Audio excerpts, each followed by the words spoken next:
Այսօր մեր ժողովրդի համար ամոթալի ու խայտառակ օրերից մեկն է։ Այսօր վարչապետի պաշտոնը դեռևս զբաղեցնող Փաշինյանը չափազանց լկտի, ես կասեի անհավասարակշիռ վերաբերմունք է ցուցաբերել մեր երկրի քաղաքացիների նկատմամբ։ Մարդը, ով ժամանակին ասում էր, թե մեր երկրում կա 3 միլիոն վարչապետ, կորցրել է ինքնատիրապետումը և իրականության զգացումը։ Այսօր իր քարոզարշավի ժամանակ ժողովրդին իր նախընտրական ծրագրերը ներկայացնելու փոխարեն Փաշինյանը ձեռքերին ազատություն է տվել և հարձակվել անհետ կորած մեր հերոսի քրոջ վրա,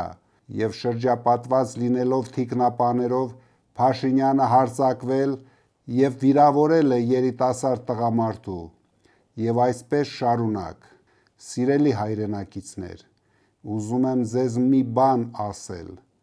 անգամ 20 օր Փաշինյանի երկրի ղեկավար մնալը վտանգավոր է մեր երկրի համար։ Մեր բոլոր հակառակորդները տեսնում են, թե ինչ հոգեբանական անհավասարակշիռ վիճակում է գտնվում մեր երկրի ժամանակավոր ղեկավարը։ Նրա յուրաքանչյուր օրը վարչապետի պաշտոնում թուլացնում է մեր երկիրը։ Փաշինյանը խայտառակում է ոչ միայն մեր պետությունը, այլև հայ ժողովրդի, հայ տղամարդու կերպարը։ Մենք դա թույլ չենք տալու։